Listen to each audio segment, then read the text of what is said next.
चला मी आता तुम्हाला रवा खोबऱ्याचे लाडू बनवून दाखवत आहे. तरी त्यासाठी मी 500 ग्रॅम रवा घेतलेला आहे आणि 100 ग्रॅम तूप घेतलेलं आहे.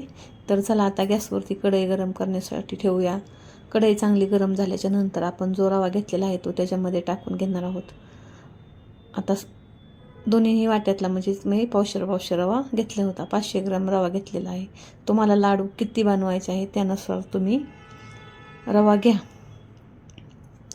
आता असाच 10 ते 15 मिनटं बारीक गॅसवरती रवा एकदम असा चांगला भाजून घ्यायचा आहे. गरम झाल्याच्या नंतर मग त्याच्यामध्ये आपण जे तूप घेतलेलं आहे ना ते थोडं थोडं करून त्याच्यामध्ये टाकून घ्यायचं आहे. मी रवा बारीक घेतलेला आहे. शक्यतो लाडू करण्यासाठी बारीकच रवा घ्या. आता आपण ते तूप घेतलेलं आहे ना ते त्याच्यामध्ये टाकून घेतलेलं आहे. नंतर पण थोडं तूप राहिलेलं मी त्याच्यामध्ये टाकणार आहे, पण आता थोडं थोडं करून भाजून घ्यायचं आहे. तर चला आता एकदम चांगला असा 10 ते 15 मिनटं हा बारीक गॅसवरती हा रवा भाजल्याच्या नंतर एकदम लाडू छान खुसखुशीत मऊ तयार होतात आपले. तर आता आपलं भाजून झाल्याच्या नंतर थंड झालं ते रवा भाजलेला आहे ते नंतर त्याच्यामध्ये मी खोबरं ॲड केलेलं आहे. कधी पण खोबरं थंड झाल्याच्या नंतर रव्यामध्ये टाकायचं.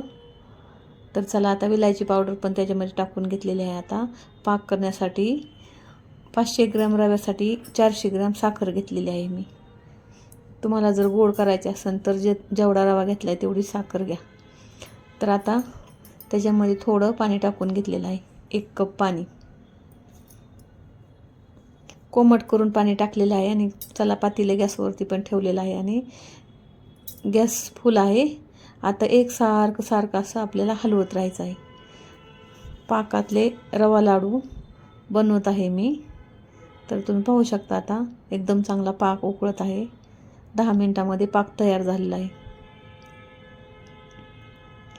आता एक तारी पाक तयार झालेला आहे. आणखी 5 मिनटांमध्येच त्याला आता एकदम अशी आपली चाचणी व्यवस्थित होणार आहे. बघा तार कशी अशी तारा चालली नाही एकसारखी नाही करता की बरोबर आपली चाचणी तयार झाली. आता जे आपण रवा खोबऱ्याचं बॅटर थंड झालेलं आहे त्याच्यामध्ये ती चाचणी साखरेचा पाक त्याच्यामध्ये टाकून घेणार आहोत.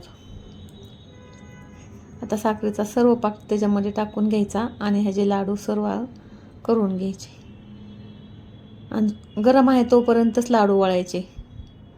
जास्त पण गरम नाही, पण थोडंसं कोमटच असलं पाहिजे तरच लाडू त्याचे वळले जातात. थंड झाल्याच्या नंतर लाडू करायला. तर चला आपण आता सर्व लाडू असे करून घेतलेले आहेत. तर तुम्हाला माझे व्हिडिओ आवडला असेल तर लाईक करा, शेअर करा आणि सबस्क्राईब करायला विसरू नका. आपले सर्व रव्याचे लाडू रवा खोबऱ्याचे लाडू त्यामुळे लाडूचा कलर तसा झालेला आहे. खोबरं टाकलेलं असल्यामुळे घिसून घरी